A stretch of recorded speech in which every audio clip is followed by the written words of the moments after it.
안녕하세요. 대기과학자 조천호입니다. 공동의 집에 무슨 일이 일어나고 있습니까? 두 번째 시간입니다. 지난 시간에 기후 위기가 왜 일어났는지, 그리고 앞으로 어떻게 전망이 되는지에 대해서 우리가 함께 생각을 해보았고요. 이번 시간에도 이제 이러한 어떠한 그런 기후 위기로 인해서 어떠한 영향이 있는 것인지, 또 우리가 그걸 어떻게 대응해야 되는지 한번 살펴보도록 하겠습니다. 지난 시간에 함께 보았던 그 그림이죠. 우리가 지금 이 공동의 집에서 일어나고 있는 우리 이제 기후 위기인데요. 지금 100여 년 전에 노르웨이의 이제 뭉크가 자연에서 들리는 절규를 듣고 그렸다라고 하는 그 그림하고 굉장히 유사성이 있습니다. 바로 지난 150년 동안 이 기후 변화라고 하는 이 안에 들어있는 그러한 절규들, 바로 그러한 절규들을 어떤 것이 있고, 또 그걸 우리가 어떻게 그 절규를 갖다가 우리가 환희로 바꿔내야 하는지에 대해서 한번 살펴보도록 하겠습니다. 지난 이제 지금까지 우리 인류가 이제 화석 연료를 사용을 해갖고 온실가스를 많이 배출을 해서 이제 1도가 지구 평균 온도가 1도가 이제 상승이 되었다라고 이제 지난 시간까지 이야기를 했었고요. 그 앞으로 이제 0.5도가 더 오르는 경우에 그 1.5도가 되는 거죠. 그다음에 지금보다 1도가 더 상승된 2도가 되는 경우, 3도가 되는 경우, 이제 물 부족으로 인해 갖고 고통을 받게 되는 사람들의 숫자인데, 여기에다가 100만을 더 곱해야 됩니다. 굉장히 많은 사람들이 이제 0.5도만 더 오르게 돼도 물 부족으로 고통을 받고, 폭염 노출로 이제 거의 40억 명 가까이가 고통을 받게 된다라고 하는 것이고요. 그다음에 여기 이제 곡물 생산의 변화, 즉 이제 기근이 들어갔고 고통을 받게 되는 사람이 지금보다 0.5도가 더 오르면 한 3,500만 명 정도. 그리고 또 여기서 0.5도가 더 오르게 되면 조기에 비례적으로 이렇게 오르는 게 아니라 한 10배나 이렇게 3억 6천만 명까지도 이렇게 배고픔에 이제 시달리게 된다라고 하는 것이고요. 그다음에 이제 뭐 해수면이 올라온다거나 물이 부족하거나 그래서 그 거주지에서 살기가 어렵게 되는 사람들이 지금보다 0.5도가 더 오르게 되면 9,100만 명. 그다음에 지금보다 1도가 더 오르게 되면 6억 8천만 명까지 이제 될 것이다. 즉 그 난민이 될 잠재성이 있는 사람들이 이렇게 늘어난다라고 하는 겁니다. 좀 단순하게 말해서 지금보다 0.5도가 더 상승이 되면 한 1억 명 정도, 그다음에 지금보다 1도 더 상승을 하게 되면 7억 명 정도가 난민이 이제 발생할 가능성이 있다라고 하는데, 이미 일어난 그러한 난민을 갖고서 우리가 한번 이러한 난민에 대해서 한번 생각을 한번 해보도록 하겠습니다. 이 기사는 2015년도에 이제 기사인데, 그 미국에는 그 육해공군 사관학교만 있는 게 아니라 연안 경비 사관학교가 있습니다. 2015년도니까 당시 미국 대통령이 오바마 대통령이죠. 오바마 대통령이 이제 연안 경비 사관학교에 가갖고 졸업 연설을 합니다. 그 졸업 연설을 하면서 그때 기후 위기를에 대해서 주로 다루게 되는데, 이제 기후 위기가 국가 안보에 가장 커다란 위협이다라고는 이러한 이야기를 해요. 그러면서 여기서 시리아 내전에 대한 이야기를 합니다. 도대체 시리아 내전이 왜 저기에 나올 수밖에 없었는가? 그걸 한번 살펴보도록 하겠습니다. 먼저 시리아 내전 이야기를 또 들어가기 전에 한번 제트기류 이야기를 한번 해봐야 될 것 같아요. 지금 이제 지구상에 우리 중위도, 대한민국 저 상공에도 한 7km 저 위쪽에 제트기류, 중위도에는 이제 제트기류가 뱅뱅 저렇게 이제 돌고 있는데요. 이게 이제 일어나는 이유는 뭐냐면 적도 쪽은 햇빛을 많이 받고요. 극쪽은 햇빛을 적게 받아요. 이 자연은 그렇게 극단적인 차이가 나는 거를 그대로 두지를 않습니다. 그거를 어떻게 균형을 잡기 위한 그러한 과정들이 일어나기 시작을 하죠. 그래서 이 지구상에 일어나는 모든 날씨, 그다음에 모든 바다의 움직임은 적도는 에너지를 많이 받고, 극은 에너지를 적게 받는 그 에너지 차이를 해소하는 과정에서 그 모든 현상, 뭐 천둥 번개가 치고 파도가 일어나고 하는 것들은 바로 그 에너지 차이를 없애기 위해서 이제 일어나는 것들입니다. 자, 그 중에서 이제 대표적인 게 바로 제트기류예요. 그 제트 기류가 이렇게 이제 흘러가고 있습니다. 자, 그런데 이게 이제 에너지 차이 때문에 이제 일어난다라고 제가 그렇게 이야기를 했어요. 그런데 우리가 지구가 이렇게 가열이 되면 모든 지역이 똑같이 온도가 올라가는 게 아니에요. 극쪽이 한 두세 배 정도 빠르게 온도가 그렇게 올라가게 됩니다. 자, 그러니까 옛날에 비해 갖고 적도하고 극간의 에너지 차이가 줄어들어 버렸잖아요. 그러니까 이 제트 기류가 약화됩니다. 이 그 속도 자체가 그렇게 되면서 약화될 뿐만이 아니라 이제 사행을 한다라고 하는데 뱀처럼 꾸불꾸불하는 이것이 훨씬 더 이게 깊어지게 됩니다. 그리고 이게 느려지게 돼요. 그렇게 되면 이게 느려지고 저기압이 이렇게 요 아래쪽에 이제 연관이 돼서 저기압이 있고 고기압이 있거든요. 우리 지상에. 그런데 저기압이 걸리면은 계속 저기압 상태가 있는 거고 고기압이 걸리면 계속 고기압 상태가 있을 가능성이 높아지는 거예요. 자, 우리가 날씨라고 하는 건 계속 변화가 일어나야지 정상이에요. 똑같은 날씨가 계속되는 거 굉장히 안 좋은 거죠. 한여름에 맑은 날이에요. 그런데 이런 날이 일주일 계속되면 바로 폭염이 되는 거, 한 달 두 달 계속되면 거의 가뭄이 일어나는 것이거든요. 마찬가지로 뭐 비가 첫날은 내려서 단비가 내렸다 좋아라 하지만 일주일 계속 내리고 한 달 계속 내리면 뭐 홍수나고 별로 안 좋잖아요. 자, 그래서 우리가 이 날씨라고 하는 거는 바로 이제 변화가 일어나야 되는데 이 기후 위기, 기후 변화가 일어나게 되는 거니까 기후 변화가 일어나게 되면 날씨는 또 지속을 하려는 이러한 특성을 보이면서 우리한테 이제 피해를 주는 것입니다. 자, 그래서 저기압 있는 곳은 계속 저기압, 고기압 있는 곳은 계속 고기압. 그래서 금년에 2020년 우리 여름에는 아무튼 한 달 넘게 이렇게 장마가 계속됐는데 바로 이거는 이제 저기압이 계속 이렇게 버틸 수밖에 없는 제트 기류가 여기서 버텨서 그런 거고 2018년도에는 폭염이 계속 오래되고 굉장히 고통스러웠잖아요. 그때는 고기압이 오랫동안 이렇게 버텨갖고 그렇게 우리한테 이제 폭염으로 괴롭혔습니다. 그래서 우리가 저렇게 제트 기류가 약화가 되면서 극단적인 날씨들이 홍수와 가뭄 전혀 상반돼 보이는 이러한 것들이 어떤 해에는 홍수로 어떤 해에는 폭염으로 이런 식으로다가 우리한테 그렇게 피해를 주고 있는 것입니다. 자, 이러한 현상이 지금 2010년도에 벌어졌어요. 2010년도에 어디서 벌어졌냐? 여기가 파키스탄이고 여기가 지금 러시아입니다. 이때 이제 이 제트 기류가 굉장히 약화가 돼 갖고 한 달 내내 저러한 형태를 유지를 했던 거예요. 그래서 파키스탄 요 지역은 한 달 내내 홍수가 나왔고 요 뒤쪽에 있는 러시아 이 지역은 한 달 내내 이제 폭염 현상이 있었습니다. 그런데 요 지역이 러시아의 밀 생산 지역이에요. 그러니까 당연히 가뭄이 들어버렸겠죠. 그러니까 밀 생산량이 이제 뚝 떨어지게 됩니다. 자, 그렇게 되면서 어떤 일이 일어났는가를 한번 보겠습니다. 요 그림은 지금 이제 유엔의 세계 식량 기구에서 매달 그 곡물 가격 지수를 이제 산출을 합니다. 그렇게 해서 이제 나온 값이에요. 자, 그런데 지금 이걸 보니까 2007년 8년도에 보게 되면 요때 이제 전 세계적으로 좀 가뭄이 들었어요. 그러면서 곡물 가격이 두 배로 이렇게 치솟게 됩니다. 여기 빨간 줄로 이렇게 돼 있는 거는 뭐냐면 가난한 나라의 가난한 사람은 자기 소득의 대부분을 식량을 구입하는 데 쓰잖아요.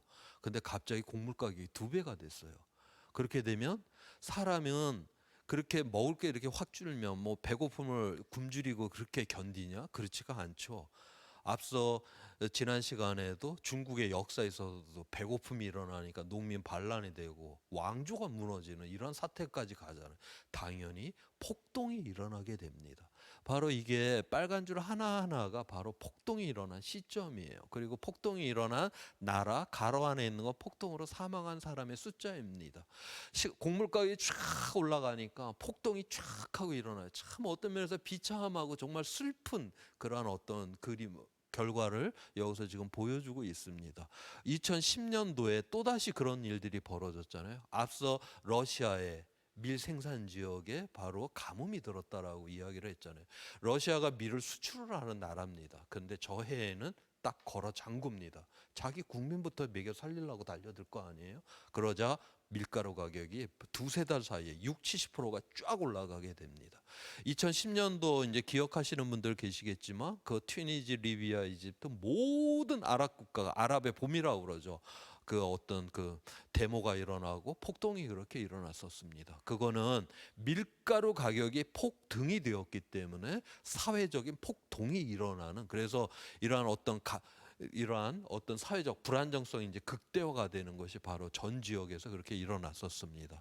마지막 단계 이제 시리아에서도 이제 이런 폭동이 일어났는데, 시리아가 1990년대까지만 해도 식량을 자급자족을 했었어요. 근데 2007년도부터 계속 가뭄이 들어서 거의 임계 상황에 거의 있었습니다.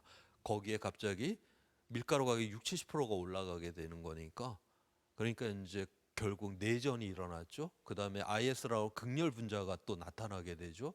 결국 그렇게 되면 먹을 것도 없는데 옆에서 막 포탄은 떨어져 총알은 왔다 갔다 해. 결국 그래서 난민이 되는 거였죠. 자기 고향을 떠나야 되는 것이고, 그러면 난민이 되었다라고 하면 가게 될 때 그래도 좀 잘 사는 곳을 향해서 가야 될 거 아니에요. 그래서 이 시리아 난민들이, 많은 사람들이 다 유럽 쪽을 또 향해서 그렇게 들어가게 됩니다. 유럽에서는 이렇게 보니까 자기랑 피부색도 틀려, 말도 틀려, 종교도 틀린 사람이 자기 국경선을 넘어 들어와요. 자, 이거를 이제는 그 국가 안보의 문제로 그렇게 다루게 됩니다. 그래서 앞서 오바마 대통령이 연안 경비사관학교가 학생들 졸업 연설에서 이건 국가 안보의 문제다라고 이야기를 하면서 시리아 내전에 대한 이야기를 하는 게 바로 이것 때문에 그렇습니다. 그래서 이런 식으로다가 이제 그렇게 굉장히 그 유럽에서는 이제 안보의 문제로 그렇게 보았고요. 당시에 이제 시리아 난민이 굉장히 비참했어요. 그리고 특히 그 이태리에 이제 2살짜리 소년의 익사체가 막 떠오르고 그랬죠. 그 시리아 난민에. 그러면서 이제 전 세계의 그런 여론이 쟤네들 너무 불쌍하다. 좀 그래서 이제 유럽 연합 차원에서 각 나라가 이제 몇만 명씩 좀 맡아주자라고 그렇게 이제 약속을 했어요. 그러고 났더니 영국이 우리는 그거 못해?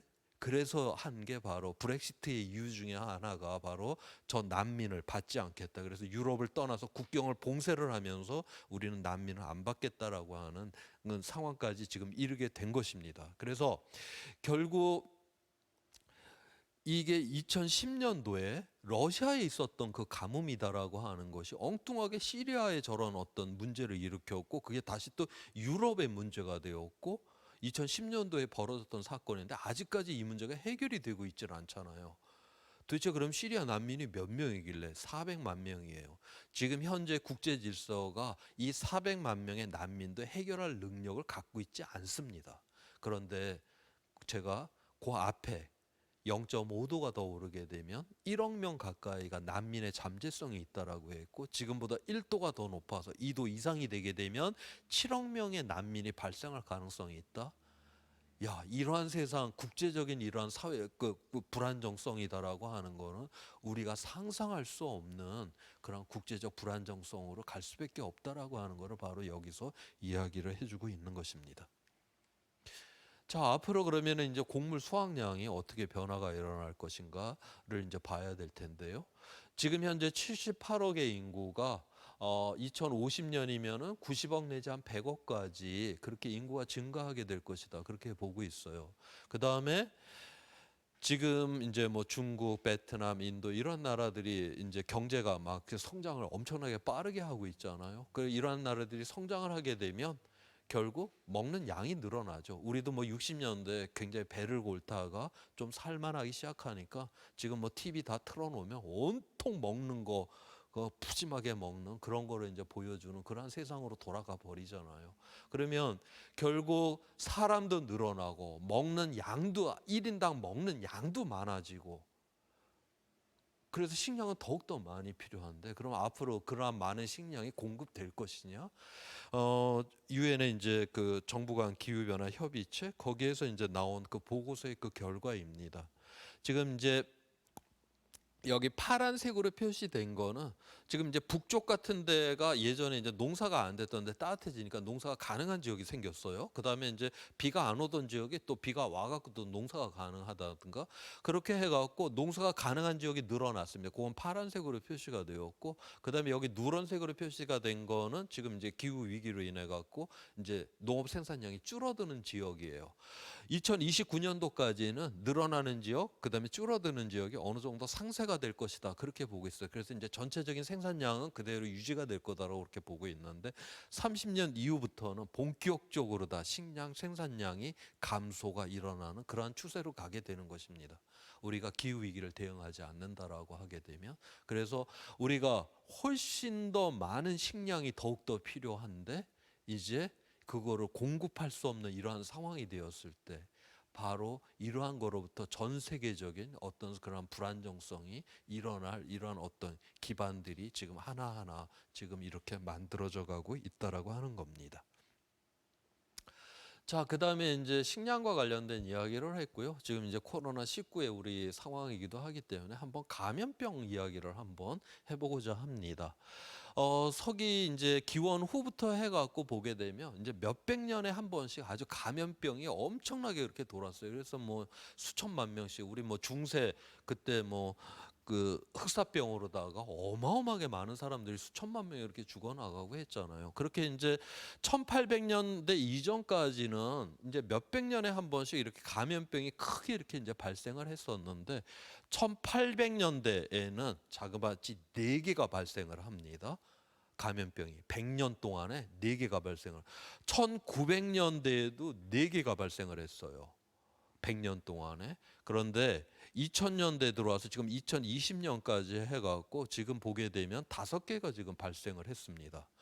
지금 현재는 우리가 가장 영양 상태가 좋아요. 인류 역사에 있어서 이렇게 잘 먹었던 때가 없었어요. 인류 역사에 있어서 가장 잘 먹고 있고 그다음에 의료 시스템이 좋기 때문에 몇 천만 명 이렇게 몇 백만 명씩 이렇게 사람이 죽지를 않지만 실제로 이제 이렇게 잘 억제를 하고 있는 상황이라 하지만 지금 코로나 19로다가 지금 이제 100만 단위를 이제 진입을 이제 하려는 그런 상황까지 가버렸는데 지금 이게 5개, 20년 만에 5개라고 하는 거는 이건 굉장히 우리가 주의 깊게 지금 한번 봐야 되는 겁니다. 예전에는 몇백 년에 한 번씩이 최근 들어와서 사람들이 본격적으로 이제 밀집돼 살기 시작하는 이제 소위 말해서 문명화가 되고 하는 그런 과정 속에서 100년에 4개, 이제 20년에 5개.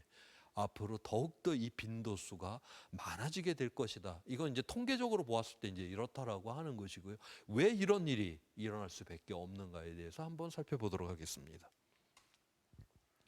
우리가 이제 인수공통 감염병, 우리가 지금 현재 감염병 대부분들은 다 이제 그 짐승하고 인간하고 공통으로 갖고 있는 거예요. 이거는 원래 한 60% 정도가 그런데 원래는 짐승만들이 갖고 있었어요. 그런데 우리가 문명화를 하는 과정에서 식물들은 작물화를 했고 동물들은 가축화를 했잖아요. 가축들이 갖고 있었던 병들이 넘어온 거예요. 아까 앞서의 그런 이제 여러 감염병들을 보게 되면 그래서 가축화를 통해 갖고 소, 말, 돼지 뭐 이런 닭 이런 것들이 원래는 야생에서 뛰어놀던 것들인데 다 우리 울타리 안으로 들어오게 되면서 그들이 갖고 있는 병들이 우리한테 이제 넘어왔는데 그게 바로 이제 뭐 천연두, 홍역, 결핵 뭐 이러한 것들이 다 그런 어떤 가축화를 통해서 우리한테 넘어온 겁니다. 아직까지 야생에는 어마어마한 바이러스들이 있어요. 그런데 지금 이게 최대 한 170만 명 정도로 그렇게 보고 있습니다. 물론 저게 다 우리한테 피해를 준다라는 건 아니에요. 어떤 것, 저 중에서 뭐 한두 개라도 우리한테 피해를 주면 어마어마한 게 된 거죠. 왜냐하면 우리는 면역력이 저기에 대해서는 전혀 없으니까. 자, 그래서 이러한 것들이 지금 현재 환경 파괴, 기후 변화로 인해 갖고 서식지를 잃고 있죠. 걷다가 그 시장 한가운데다가 저 야생 고기를 좀 또 먹어보겠다고 그런 시장을 또 열어요. 그래서 야생에 있어야 될 걸 우리의 울타리, 우리의 문명의 울타리를 끊임없이 끌어들이는 이러한 상황이 되었습니다. 또한 이 야생에 있는 우리가 커다란 동물들은 멸종을 하지만 이런 바이러스라든가 이런 곤충 같은 경우는 악착같이 살아남습니다. 우리 인간이 이렇게 환경을 파괴시키고 기후 위기로 서식지를 파괴를 시켜도 그 대표적인 게 바로 런던 지하철 모기예요. 런던 지하철이 1860년대 처음 개통을 했는데 그 당시 이제 육상 위에 있던 모기, 얘가 이제 새 피를 빨던 모기예요. 그런 게 어떻게 지하철 안으로 들어갔습니다. 그리고 거기서 이제 생존을 했어요. 그래서 지하철 안에서는 새가 없기 때문에 사람의 피하고 이제 쥐의 피를 빨아요. 그리고 거기는 항상 기온이 일정하니까 동면을 하지를 않습니다. 그래갖고 거기 있는 모기들을 다 잡아다가 이제 위에 원래 자기 조상이었던 그 위에 살던 새의 피를 빨던 그 이제 모기하고 같이 이렇게 갖다 놔 봤어요. 과학자들이. 그랬더니 이제 서로 교배를 하지 않습니다. 완전히 새로운 종이 탄생을 해버린 것이죠. 자, 그런 식으로 바이러스라든가 이런 곤충들이 끊임없이 이런 변이 과정들을 거치면서 새로운 여기에 지금 적응들을 하고 있는 그런 상황이에요. 자, 그러게 해서 결국 이러한 것들이 우리 인간한테 이제 넘어오게 되는 것이죠. 이 중에서 굉장히 이제 적은 확률로 인간한테 넘어와요. 넘어온 다음에 그다음에 또 다시 사람끼리 또 이게 전파가 되는 건 또 확률이 있어야 돼요. 자, 그래서 일단 사람끼리 이제 전파가 되기 시작을 했다. 그럼 이제 코로나19처럼 단 2달 만에 전 세계로 다 퍼지게 되는 것이죠. 예전에 우리 중세 때 그 흑사병 있잖아요. 흑사병이 시작한 거는 원래 원나라에서 시작을 했죠. 1330년도에 원나라 기록에 보면 이제 시커멓게 돼서 이제 사람이 이제 죽었다. 그리고 그게 퍼진다라고 하는 기록들이 나옵니다. 그게 이제 서양으로 처음 전파가 된 거는 1347년. 그러니까 원나라 몽골군이 그 흑해 연안에 있던 카파라고 하는, 그러니까 이태리 제노바의 식민지였어요. 그 지역을 이제 공격하는 과정에서 이태리 상인들이 그 이제 흑사병에 걸립니다. 그 사람들이 이제 이태리 제노바로 돌아와 갖고 그다음에 이제 이태리의 전역에 이제 퍼지고 그게 북유럽까지 가는데 5년이 걸렸어요. 그러니까 동양에서 서양을 가는데 10여 년이 걸렸고 유럽 전체가 퍼지는데 지금 이제 5년이 걸렸다라고 하는 것이죠. 그런데 오늘날 우리의 문명이다라고 하는 거는 어마어마하게 우리가 밀집돼 살고 그다음에 이게 밀집되었을 뿐만이 아니라 비행기로 하루에 어디든 다 가잖아요. 그렇기 때문에 우리는 이 짧은 시간에 전 세계에 이러한 감염병이 퍼질 수 있는 이런 확률이 어마어마하게 지금 높아졌다. 만약에 우리가 문명을 이루지를 않고 몇백만 명밖에 안 살고 여기저기 띄엄띄엄 산다라고 하면 그 지역 몇 명만 그 짐승으로부터 온 감염병에 걸리고 그냥 그렇게 끝나야 될 일이 이렇게 전체로 퍼지는 이유는 바로 우리의 문명 자체가 이 감염병에 아예 온상이 될 수밖에 없는, 그래서 이건 문명 자체의 문제다 이렇게 봐야 된다라고 하는 거죠. 오늘날 코로나19도 그 바이러스 한 조각에서 그 시작됐던 거 아니에요? 우리의 문명이 이렇게 지금 취약하다라고 하는 거를 바로 여기서 다시 한번 보여주고 있는 것입니다. 자, 이제 그 인수공통의 이제 감염병은 저러한 식으로 전파가 되고 있고요. 또 하나는 이제 열대 풍토병으로 있었던 이러한 감염병들이 이제 올라올 수가 있어요. 왜냐하면은 아까 뭐 코로나19 같은 경우는 기온이 변했고 습도가 변했기 때문에 일어났던 건 아니에요. 그런 서식지가 파괴되기 때문에 그런 동물들이 우리 가까이에 와갖고 그런 일이 일어난 것이고, 지금 이 곤충은 기후 변화에 굉장히 민감합니다. 그러니까 온도나 습도에 굉장히 민감해요. 금년에 그 한쪽에, 그러니까 호주 쪽은 가뭄이 들었지만 그 반대편인 그 인도양 반대편인 그 아프리카 동부 쪽은 비가 많이 왔어요. 그래서 메뚜기 떼가 이게 뭐 한두 배가 아니라 수백만 배로다가 그렇게 많아져 갖고 거기 곡물들을 다 먹어 갖고 큰 어마어마한 일이 벌어졌잖아요. 마찬가지로 이 곤충은 굉장히 이 기온, 습도에 민감합니다. 거기에 따라 이제 반응을 하게 되는데, 그 중에서 우리나라에 이제 영향을 미치게 될 것이 바로 흰줄 순모기예요. 얘가 이제 댕기열이라고 하는 그 열대지방에서 그 병을 일으키는 그 모기인데, 지금은 열대지방에 딱 갇혀져 있죠. 그런데 이미 여름철에 우리 이제 뭐 보건소라든가 질병관리본부 이런 데서 우리나라 모기를 채취를 해서 어떤 모기가 있는지를 항상 조사를 합니다. 최근 들어와서 저 흰줄순 모기가 여름철에 발견이 돼요. 그런데 아직까지 제가 댕기열을 일으키지는 못해요, 우리나라에서. 왜냐하면 동면을 하지를 못합니다. 우리나라 겨울이 춥기 때문에. 그런데 조만간에 기후 위기가 계속 이렇게 변화가 일어나면 이제 동면을 하는 상황으로 들어가게 될 거다라고 봐요. 그렇게 되게 되면 우리나라도 이 댕기열이 걸릴 수 있는, 그래 이건 열대지방만 원래 걸렸 병 아니에요? 바로 이런 게 이제 우리나라까지도 들어오게 된다. 그래서 찐득이나 이런 모기들, 열대지방에 갇혔던 이런 곤충들이 우리나라까지 이제 진입을 하는 그러한 상황이 될 거다라고 하는 것입니다. 자, 또 하나는 그럼 남쪽에서 저렇게 이제 더워져서 오는 것만 있냐? 또 북쪽에도 있어요. 북쪽에는 동토지대라고 하는 게 있습니다. 야, 이게 동토지대라고 하는 게 이게 기후 위기랑도 이게 굉장히 이제 관련이 깊은데, 이 동토지대가 완전히 이건 식물이 땡땡 얼어 갖고서 얼려져 갖고 지금 돼 있는 지역이거든요. 그래서 이렇게 보게 되면 이렇게 이 동토지대를 파면 다 식물의 뭐 이런 뿌리라든가 이런 거로, 그래서 저기가 갖고 있는 저건 식물이 다 얼어서 돼 있는 거기 때문에 탄소로 돼 있을 거 아니에요. 식물이 탄소로 돼 있으니까. 그래갖고 지금 저 동토지대가 갖고 있는 탄소의 양이 지금 공기가 갖고 있는 탄소의 양의 2배 이상을 갖고 있어요.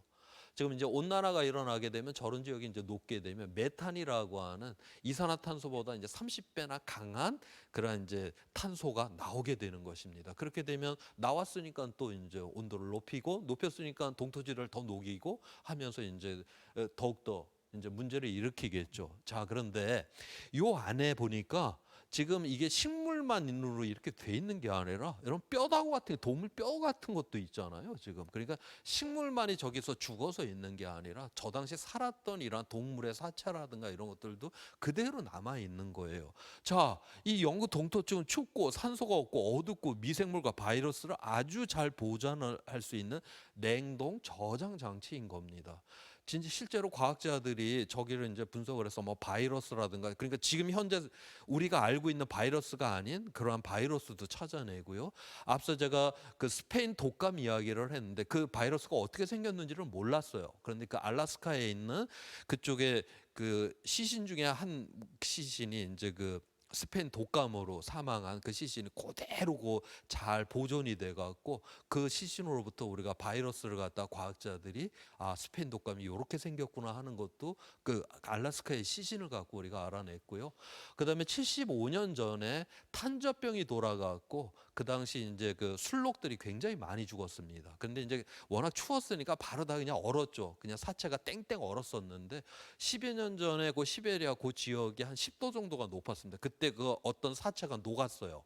그 해동이 돼 갖고 그러면서 그 탄저병이 그 주변에 물로다가 이렇게 퍼진 거예요. 그 주변에 그 물을 먹었던 술록들이 탄저병에 걸렸고 비틀거리면 이제 돌아다니던 그 술록을 잡아서 사람이 먹은 거예요. 그래서 그 탄저병이 옮겨간 그러한 사태도 있었습니다.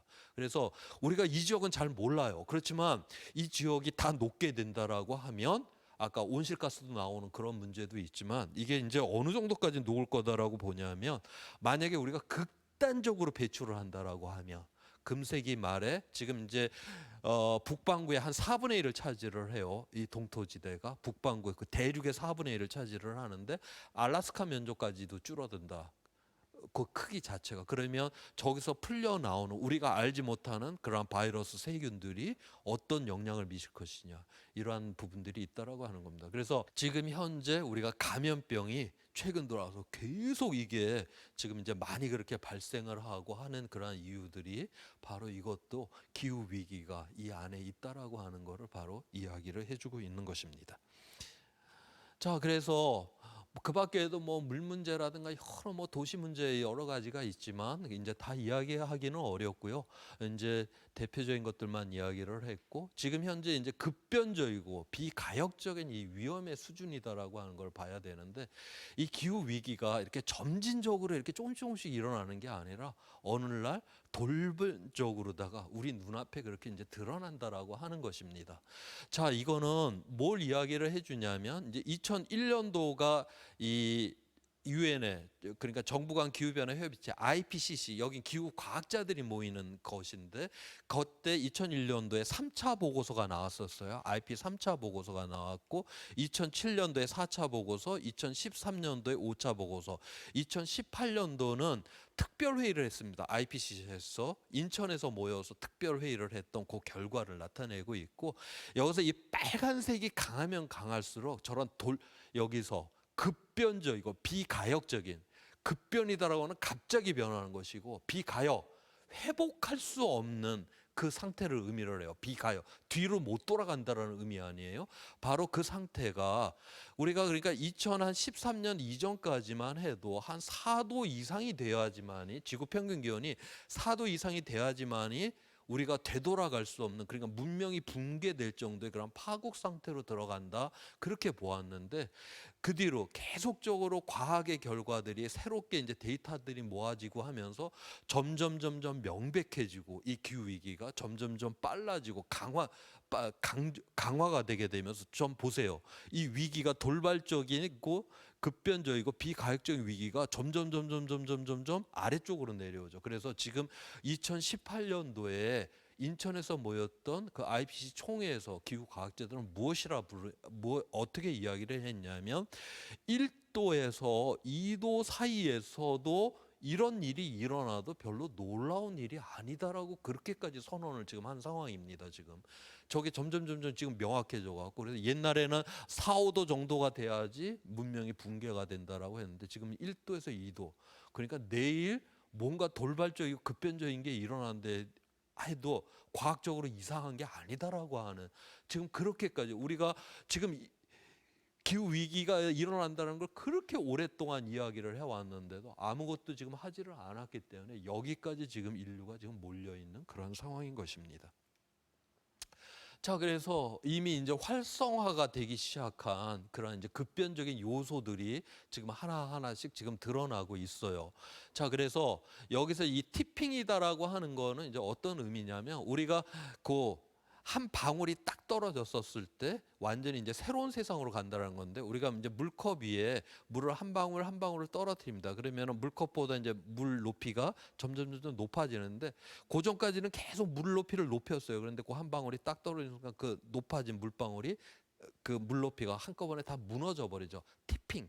한 방울이 떨어지는 순간 완전히 다른 세계가 됐다라고 하는 걸 의미를 합니다. 그래서 여기까지 올라갈 때까지는 굉장히 힘들지만, 이 다음부터는 지가 가속을 하면서 이제 변화가 되는 이러한 상황을 가는 바로 요 지점을 우리가 티핑이라고 하는데, 이미 이제 서서히 그러한 부분들이 하나하나씩 열리고 있다라고 하는 겁니다. 그래서 이제 빙하들이 이렇게 녹고 있고요. 그 다음에 이제 온도가 많이 올라가 갖고 저런 카나다나 저런 이제 시베리아에 있는 숲들이 건조화가 일어나서 산불들이 항상 지금 일어나고들 있고, 그다음에 아마존 숲이 파괴가 되고 산호가 붕괴가 되고 있고 하는, 그다음에 좀 전에 이야기했던 동토지대가 지금 녹고 있고요. 그다음에 여기 해류가 이렇게 흐르는 게 이제 문제다라고 되는데, 지금 이게 멕시코 만류가 이제 멕시코만에서 유럽 쪽으로 가게 됩니다. 저게 굉장히 따뜻한 물이 올라가요. 그런데 지금 이제 런던이 보면 위도가 51도인가 되는데, 우리 서울보다 겨울철에 훨씬 따뜻하죠. 바로 이 따뜻한 물이 올라가는데, 지금 현재 이제 기후 변화가 일어나서 이 흐름 자체가 이제 변화가 일어나게 됩니다. 그러면 이 변화는 전 세계 바다를 다 휘젓고 돌아다니기 때문에 전 세계의 기후 자체를 다 변화시키는 이러한 것들이 된다. 그래서 지금 이미 하나하나 이러한 그 우리가 돌발적이고 우리가 되돌아올 수 없는 그런 기후 상태로 지금 들어가고 있다라고 하는 겁니다. 자, 그래서 이거를 이제 대응을 해야 되는데, 우리가 이제 사회 경제가 성장을 했고, 그로 인해서 온실가스를 많이 배출을 했고, 기후 변화가 일어났고, 그래서 우리한테 안 좋은 영향을 미치고 있어요. 이미 일어난 변화, 그 영향에 대해서는 우리가 적응을 해야 되겠죠. 그 결과에 대해서는 이거 어쩔 수가 없어요. 그건 거기에 맞추는 것밖에는 방법이 없으니까. 그렇지만 그 원인이 되었던 온실가스 자체는 저감을 해야 되겠죠. 그래서 우리 기후 변화의 원인이 되었던 온실가스는 저감을 해야 되고, 기후 변화가 일어난 거에 대해서는 우리가 적응을 해야 된다. 그래서 기후 변화는 저감과 적응을 통해서 우리가 대응을 해야 된다라고 그렇게 봅니다. 자, 그런데 이 적응과 관련돼 갖고서는 이 세상에 우리가 이제 결과에 대해서 보게 되면, 이 피해가 뭐 부자나 가난한 사람이나 똑같이 일어나는 게 아니라, 이 폭풍우가 일어나게 되면 이게 돛담배부터 이게 깔아앉잖아요. 이런 작은 거부터 언젠가는 물론 저 항공모함도 깔아앉을 거예요. 그렇지만은 이렇게 약한 곳들, 그러니까 가난한 이러한 쪽들부터 이제 무너지게 된다라고 하는 거죠. 그래서 정의의 문제가 이제 걸리기 시작을 합니다.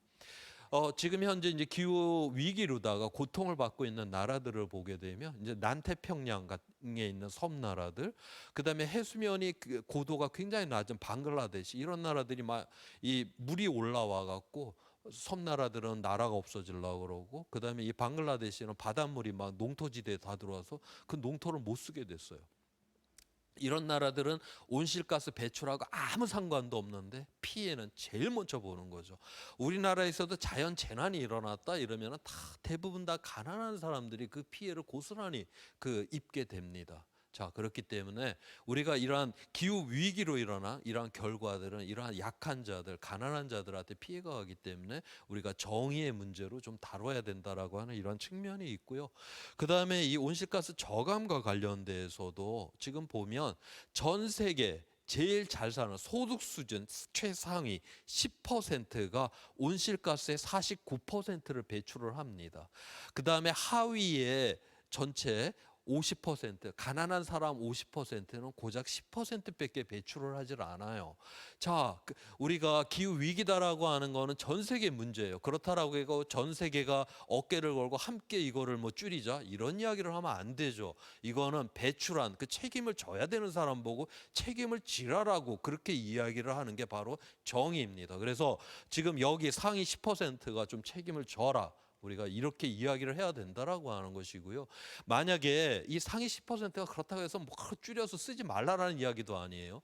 유럽 연합 평균 수준으로만 줄여도 내일 당장 35%가 줄어듭니다.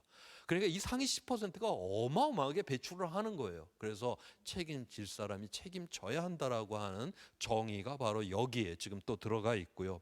그다음에 우리가 또 하나 뭐를 생각을 해야 되냐면 세대 간의 정의롭지 못함의 문제가 또 걸려 있습니다. 우리가 미세먼지라고 하는 거는 한번 배출이 된 다음에 아무리 오래 가도 5일 정도밖에 가질 않아요. 자연 상태에서는 햇빛하고 반응을 해서 스스로 다 없어집니다. 우리가 미세먼지를 배출해서 굉장한 많은 편익을 얻어요. 자동차를 몰고 가서 여행도 다녔고 공장을 돌려갖고 우리가 좋은 옷도 입었고 편익이 있었잖아요. 그래서 미세먼지를 마신 거예요. 그래서 건강을 잃었어요. 그 다음에 이거 5일밖에 안 가는 거예요. 그렇기 때문에 우리 세대의 문제예요. 어찌 됐든 간에. 그런데 온실가스는 한번 배출이 되고 나면 얘는 한번 배출이 되고 나면은 수백 년 동안 공기 중에 남아 있게 되죠. 그렇게 남아 있게 되는 거니까 우리 다음 세대는 아무런 편익이 없이 그 전 세대가 배출한 그런 온실가스로 인한 그런 기후 위기를 그런 고통을 감당을 해내야 되고 그걸 처리를 해야 돼요. 그래서 온실가스를 배출한 원인 제공자하고 그 뒤에서 그 피해를 보고 뒤처리를 해야 되는 그 세대가 틀리다라고 하는 세대 간의 불공정성에 이러한 문제들이 있습니다. 그래서 유엔에서는 여기 공정성이다라고 하는 이 가치로다가 기후 위기를 대응을 해야 된다라고 그렇게 이야기를 하는 겁니다. 그래서 바로 기후 위기 대응은 바로 우리가 이러한 정의로움을 지키는 그러한 길이다라고 또 볼 수가 있는 것입니다. 그래서 우리가 적응과 관련돼 갖고 하나의 예를 들어보도록 하겠습니다. AD 900년경부터 해갖고 이제 한 1300년까지를 우리가 중세 온난기라고 부르는데 저때 기후가 좀 따뜻했어요. 그래서 처음 유럽 사람들이 북쪽을 향해서 갑니다. AD 900년에 아이슬란드를 노르웨이 사람들 여기 고동색으로 칠해놨어요. 들어가서 살기 시작을 했고 AD 1100년에는 그린란드 요 연안에 들어가서 이렇게 살기 시작했습니다. 그린란드란 말이 저때 처음 만들어져요. 녹색의 땅이라고 하는 게 왜냐하면은 저 연안에 풀들이 자라서 목축이 가능했던 거예요.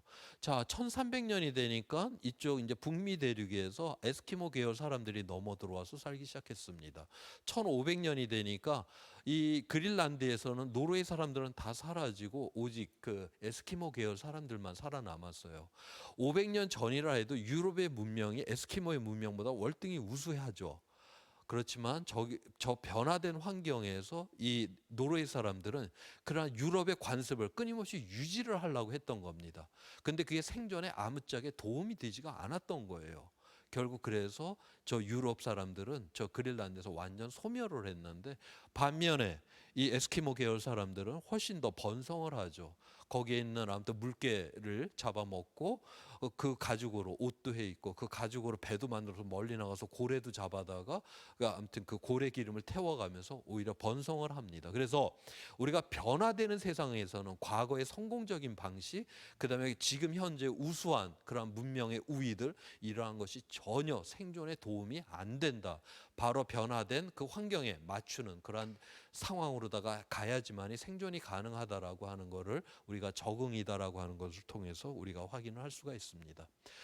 또 하나는 우리가 이제 근본적으로 저감을 해야 되겠죠. 그 원인이 되었던 이산화탄소 자체를 이제 줄여야 하는 것인데, 지금 이제 1.5도를 막으려고 하게 되면 우리가 2010년도에 배출했던 양의 2030년이 되면 45%만 배출하게 되고, 2050년이면은 순배출 제로 상태, 거의 그러니까 화석연료를 배출하지 않는 상태까지 이제 가야만 하는 것입니다. 굉장히 이제 달성하기 어려운 상황인데, 만약 1.5도를 막으려면 지금 우리가 4,200억 톤 정도를 배출이 가능해요. 그러니까 4,200톤을 넘으면 1.5도를 넘는, 지금보다 0.5도가 더 상승이 된다라고 하는 것이죠. 2018년도에 420억 톤을 배출을 했어요. 그러니까 10년이 남았겠죠. 근데 저게 시작점이 2018년도예요. 우리가 지난 2년 반, 지금 한 3년 가까이 되도록 거의 우리가 더 이상 줄이는 그런 작업을 하질 않았습니다. 그래서 시간이 갈수록 째깍째깍 우리한테 남아있는 시간이 지금 줄어들어서 지금 이제 거의 7년밖에 남지가 않았고, 계속 여기서 어떤 조치를 하지를 않는다면 점점점 줄어드는 그런 상황이 될 것입니다. 자, 그래서 우리가 이제 1980년도부터 해갖고 이산화탄소 이제 배출량이 쭉 이제 증가된 모습인데, 2001년도에 전 세계에 있는 기후과학자, 그래 유엔의 기후과학자들이 처음으로다가 이거는 그 전에도 물론 2000년 이전에도 기후과학자들 중에서 이거는 인간이 일으킨 것이고 대응을 하지 않으면 큰일이 난다라고 이야기하는 기후과학자들이 많기는 했지만 전 세계 기후과학자가 합의를 한 건 아니었어요. 그런데 2001년도 IPCC 3차 보고서가 나올 땐 유엔에 있는 전 세계 과학자들이 이거는 인간이 일으키는 것이고 대응하지 않으면 문명이 붕괴된다라는 이야기를 저때 처음 합의를 하게 됩니다. 그러면 이때부터는 우리가 줄였어야 되는 거 아니에요? 2001년도부터. 근데 이렇게 지금 늘려놓은 거예요. 늘려놓은 상황에서 지금, 그래서 만약 2001년도부터 줄였다면 이렇게 줄이면 됐어요. 그래서 전년 대비 4%씩 줄이면은 우리가 미끄럼 타듯 줄이면도 됐던 건데, 지금 현재 여기까지 지금 올라와 있습니다. 배출량이 지금 줄이려면 이렇게 줄여와야 돼. 롤러코스터 타듯이 이렇게 내려와야 되는 상황이고, 그 전년 대비 한 18%씩 이렇게 이제 줄여야 된다라고 하는 건데, 만약 여기서도 더 이상 줄이지 않고 이대로 간다라고 하면 지금 절벽에서 떨어지는 것밖에는 남지를 않아. 우리가 미끄럼 타듯, 그 다음에 우리가 롤러코스터 타듯 이제 절벽으로 떨어지듯, 지금 이러한 우리한테 남은 게 롤러코스터 아니면 절벽에서 떨어지는 것만 지금 남아 있는 상황인 것입니다. 그래서 2018년도에 그 IPCC 총회에서 마지막 결론의 그 그림입니다. 여기서 보면 SDG, 좋은 사회를 전혀 만들지를 않으면 고배출 사회가 돼서 멸망에 이를 것이다라고 그렇게 보는 것이고요. 우리가 지속 가능한 좋은 사회를 만들어야지 저배출 사회가 돼서 지속 가능하고 공정한 사회가 될 것이다라고 하는 이런 이야기를 하는데, 여기에 대해서 좀 한번 살펴보도록 하겠습니다. 2015년도에 처음 그 파리기후 협약 을 맺게 되죠. 파리기후 협약에서 그 당시에 이 지속 가능한 발전 목표가 잘 돼야지, 그러니까 좋은 사회를 만들어내야지만이 기후 위기를 대응할 수 있다라는 이야기를 해요. 그 다음에 또 반면에 SDG 쪽에서 요 17가지 지속 가능해야 될 가치들이 있는데 13번이 기후 위기 대응입니다. 그러니까 좋은 사회를 만든다라고 하는 거는 우리가 기후 위기를 잘 대응해야 된다라고 하는 걸 의미를 하고 있고요. 이 17가지 이 가치를 우리가 위계로 나타내면 이제 경제적인 요소들, 사회적인 요소들, 환경적인 요소로 이렇게 나눌 수가 있는데, 우리가 지금까지는 이 환경이다라고 하는 거는 우리가 착취적으로 에너지와 자원을 갖다 쓰고 공짜로다가 어떻게 해서든지 온실가스, 미세먼지, 쓰레기를 갖다 버려야 되는 곳이 환경이죠. 잘 살기 위해서라고 하는 그 이유로.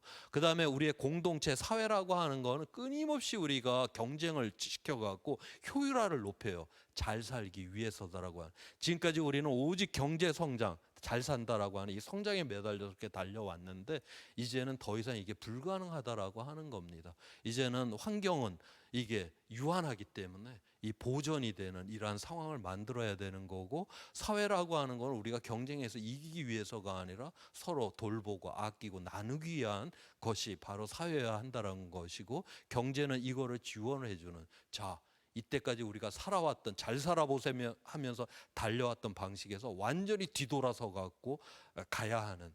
그래서 여기서 이제 유엔에서는 담대한 전환이라고 하는 표현, 우리가 성서로 따진다면 다메섹 도상에서 예수를 핍박하러 가던 바울이 완전히 돌아서 가고 예수를 전파하는 사람으로 변하듯이 변화가 일어나야지만이 바로 기후 위기도 대응하고 우리가 바로 좋은 사회를 만들어낼 수 있다라고 하는 겁니다. 자, 이 그림은 우리가 지금 현재 수준이에요. 우리가 지금 이게 지속 가능한 사회가 되려고 하면 필요한 지구가 1.7개다라고 하는 겁니다. 우리가 생산하고 폐기하기 위해서 이제 지속 가능한 그 1.7개. 우리가 결국 투자가라고 하면 이윤을 갖고 먹고 사는 게 아니라 이미 이제 원금을 까먹기 시작을 했다라고 하는 거예요. 결국 이 상태로 가다간 지구는 파산을 하면서 우리의 문명도 지금 파산을 한다라고 하는 것이죠. 미국 사람처럼 78억 명이 다 살면 지구가 5개가 필요하고, 호주 사람처럼 살면 4.1개가 필요하고, 대한민국 사람처럼 살면 3이에요. 3.5개의 지구가 필요해요. 우리가 개인이 많이 쓰는 것도 있지만 우리는 이제 중화학공업으로다 우리가 먹고 살다 보니까 지금 이렇게까지 우리가 문제를 일으키는 나라가 되었고, 우리가 생태학적으로다가 이 순환할 수 있는 거를 하려면 우리의 국토의 면적이 지금 8.5배가 필요합니다. 일본이 2위로 7.8배예요. 대한민국이 가장 많은 어떤 면에서 이렇게 필요한 이유는 우리는 식량도 그렇고 20% 조금밖에 자급자족이 안 되고 에너지 자원 다 외국으로부터 끌어오잖아요.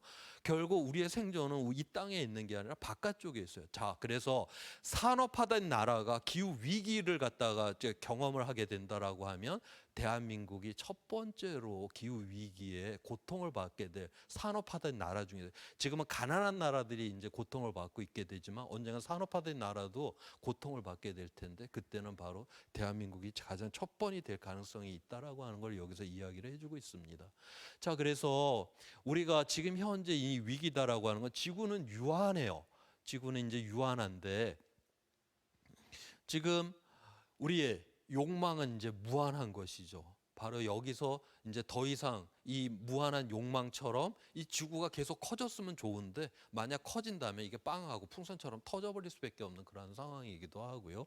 자, 그럴 수밖에 없는 게 우리가 이 자원, 식량, 에너지다라고 하는 거를 착취적으로 지금 빼다 써요. 그래서 엄청난 생산을 하고 엄청난 소비를 하고 그 다음에 엄청난 폐기를 합니다. 자, 이렇게 쓰레기를 만들어 놓는다면 이게 순환이 되지가 않아요. 이렇게 순환이 되지가 않고 있기 때문에 결국 여기서 우리는 이제 파국으로 갈 수밖에 없다라고 하는 겁니다. 지금 현재 이제 전 세계에서 살고 있는 사람이 78억 명이 필요한 식량, 그다음에 생필품 그 이상을 지금 이미 생산 중이에요. 지금 현재 우리가 그 생산한 식량의 3분의 1이 지금 쓰레기로 버려지고 있습니다. 그 다음에 우리가 쌓이는 지금 쓰레기장에 쌓이는 저 쓰레기들을 보세요.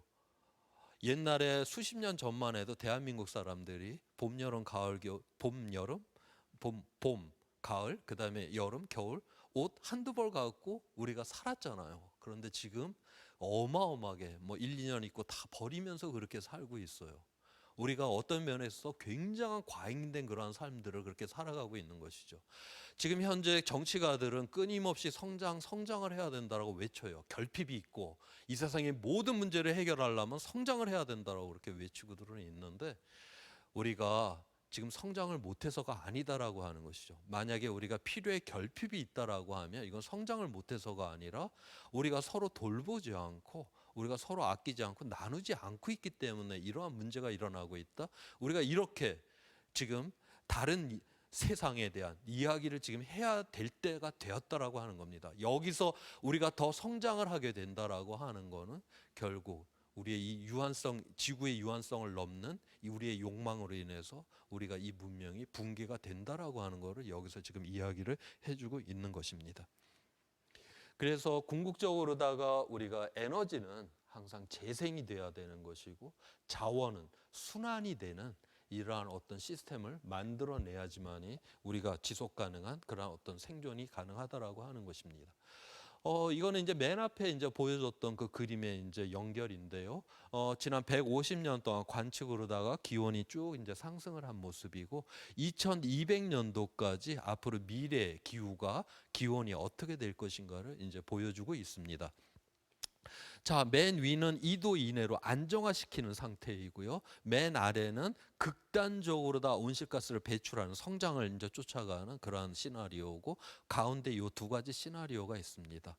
아, 그러니까 불과 몇 년 전만 해도 우리가 요 시나리오, 그러니까 2100년에 한 4, 5도 지구 평균 기온이 4, 5도 상승하는 이 경우에 문명의 붕괴가 일어난다라고 그렇게 했는데, 아까 앞서 이야기를 했듯이 2018년도에 이제 그 IPCC, 그때 기후과학자들이 모인 총회에서는 이제 이 2도 선만 넘어도 이제 지구는 붕괴, 문명은 붕괴 상태로 들어간다라고 그렇게 이야기를 했다라고 하는 것이고요. 자, 여기서 우리가 알 수 있는 거는 이제 미래의 기후는 자연이 결정하는 게 아니에요. 우리 인간이 어떤 세상을 만드냐로다가 미래가 결정된다라고 하는 것이죠. 우리 앞에 이 네 가지의 이 선택지가 있어요. 그리고 우리는 이미 이 2도를 넘으면 이제 문명의 붕괴가 일어난다라고 하는 이러한 예언이 이미 선포가 되어 있습니다. 소돔과 고모라에서도 그 불벼락이 떨어진다라고 예언이 선포가 되었죠. 희망이 있었어요. 의인 10명을 구하면 그 불벼락이 안 떨어진다라고. 결국 10명을 못 구해서 불벼락을 맞았습니다. 우리 앞에도 지금 똑같은 지금 그 선택지가 놓여 있고, 여기 지금 살 길이 하나 지금 있기는 해요. 우리가 이 앞에서 과연 소돔과 고모라가 안 되느냐, 이거는 바로 우리의 선택의 문제다라고 하는 것을 여기서 이야기를 해줍니다. 자, 여기 이제 마지막 그 슬라이드예요. 먹구름이 꽉 꼈을 때 하늘이 열리면서 저게 빛내림 현상이 일어납니다. 먹구름이 지나면 지날수록 저 빛내림이 찬란해요. 그러니까 우리가 저런 먹구름이 있기 때문에 우리가 빛의 저 가치를 갖다 새롭게 느끼게 되는 것이죠. 오늘날 이 기후 위기다라고 하는 이것 속에서 우리가 이런 최악의 상황 속에서 우리가 최선의 길이 무엇이고 우리의 삶에 무엇이 바뀌어야 되는지를 우리가 이렇게 확인을 할 수 있는 이러한 부분들이 있습니다. 그래서 이제 신명기에 있는 이 말씀처럼 생명과 죽음, 축복과 저주, 이것이 바로 지금 우리 앞에 놓여 있고 우리가 어떤 것을 선택해야 하는 거냐인 것이고요. 그 다음에 우리가 멸망이다라고 하는 거, 바로 이게 우리의 운명이 될 수는 없죠. 그리고 우리의 다음 세대, 우리의 미래 세대는 풍요롭고 지속 가능한 지구를 물려받을 권리가 있어요. 우리가 지금 현재 아무 일도 하지를 않아서 우리가 이 기후 위기를 제대로 대응을 하지를 않는다라고 하면 미래 세대의 그런 권리를 또한 짓밟는 일이 될 것이고요. 그래서 우리가 이 기후 위기를 막을 수 있는, 우리는 마지막 세대입니다. 우리가 마지막 세대, 그다음에 이 어떤 이 생명과 죽음, 그다음에 축복과 이 저주의 앞에 어떤 면에서 이 하나님의 이 말씀에 그 갈림길에 너는 지금 무엇을 선택하냐라고 하는 거를 우리한테 지금 묻고 있는 것이 바로 기후 위기다라고 저는 보고 있습니다. 여러분들과 함께 이렇게 보낸 시간에 대해서 감사를 드립니다.